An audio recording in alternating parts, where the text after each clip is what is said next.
গত 14 আগস্ট 2025 তারিখ ভোর আনুমানিক 5:28 সময় রাজধানী ঢাকার বনানীতে 360 সীসা লাউঞ্জ নামক প্রতিষ্ঠানে একটি যুবককে ছুরিকাঘাতে হত্যা করা হয়।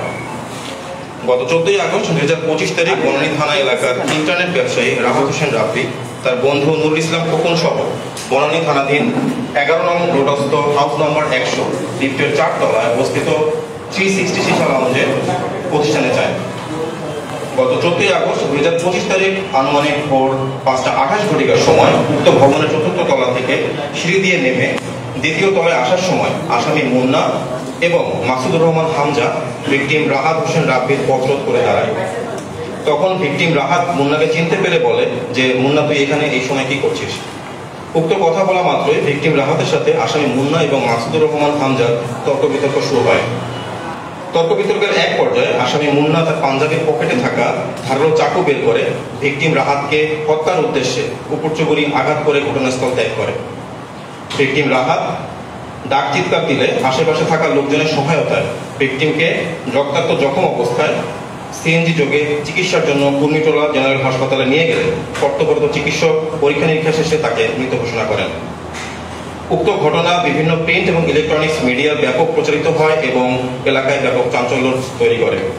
পরবর্তীতে এই হত্যাকাণ্ডের ঘটনায় জড়িত আসামিদেরকে গ্রেপ্তারের জন্য র্যাব 1 সিপিসি 1 এর আবেদনিক দল বিষয়টি আমলে নিয়ে ছায়া তদন্ত শুরু করে এবং আসামিদেরকে গ্রেপ্তারের জন্য গোয়েন্দা নজরদারি বৃদ্ধি করে। ঘটনাস্থল এবং আশেপাশের সিসিটিভি ফুটেজ দেখে যা সংগ্রহপূর্বক বিশ্লেষণ করে আসামি শনাক্ত করতে সক্ষম হয়।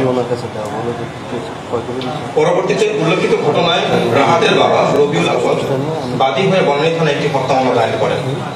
এই ধারাবাহিকতায় 15 আগস্ট 2025 তারিখ র্যাব 1 সিপিসি 1 এর আভিযানিক দল বিশ্বস্ত সোর্স ও তথ্য প্রযুক্তির সহায়তা জানতে পারে যে আসামি মাসুদুর রহমান হামজা বর্তমানে কুমিল্লা জেলার বরুড়া থানা এলাকায় আত্মগোপনে আছেন।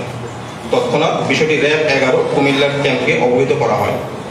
উক্ত সংবাদের ভিত্তিতে র্যাব 1 উত্তরা ঢাকা এবং র্যাব 11 কুমিল্লা ক্যাম্পের যৌথ আভিযানিক দল সঙ্গীয় ফোর্স এবং অফিসারের সহায়তায় কুমিল্লা জেলার বরুড়া থানাধীন গামুড়া এলাকায় বিশেষ অভিযান পরিচালনা করে এবং আসামি হামজাকে গ্রেপ্তার করতে সক্ষম হয়।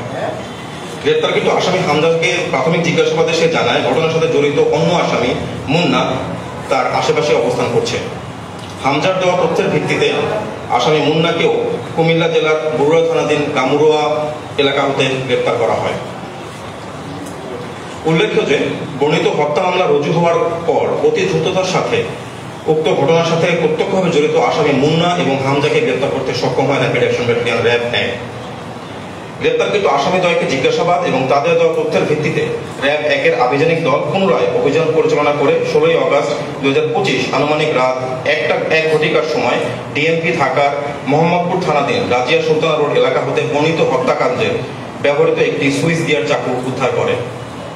আসামি মুন্না এবং হামজাকে জিজ্ঞাসাবাদে আরও জানা যায় যে ভিকটিম রাহাতের সাথে আসামিদ্বয়ের দীর্ঘদিন যাবৎ বনানী সীসা লাউঞ্জে আসা যাওয়া এবং এর মাধ্যমে পরিচয় ছিল এবং সীসা লাউঞ্জের ভিতর আধিপত্য বিস্তারকে কেন্দ্র করে তাদের ভিতরে দ্বন্দ্ব চলমান ছিল। উল্লেখ্য যে ঘটনার দিন রাতে আনুমানিক 1:00 সময় ভিকটিম রাব্বি আসামি মুন্নাকে উক্ত সীসা লাউঞ্জ হতে বের হয়ে যেতে বলে, যার ফলে পূর্ব শত্রুতার জের ধরে ভিকটিম রাহাতকে হত্যা করা হয়েছে বলে আসামিদ্বয় প্রাথমিক জিজ্ঞাসাবাদে স্বীকারোক্তি প্রদান করেন। গ্রেপ্তারকৃত আসামি মুন্না এবং হামজাকে সুস্থ অবস্থায় পরবর্তী আইনগত ব্যবস্থা গ্রহণের নিমিত্তে ডিএমপি ঢাকার বনানী থানার অফিসার ইনচার্জের নিকট হস্তান্তর করা হবে। ধন্যবাদ।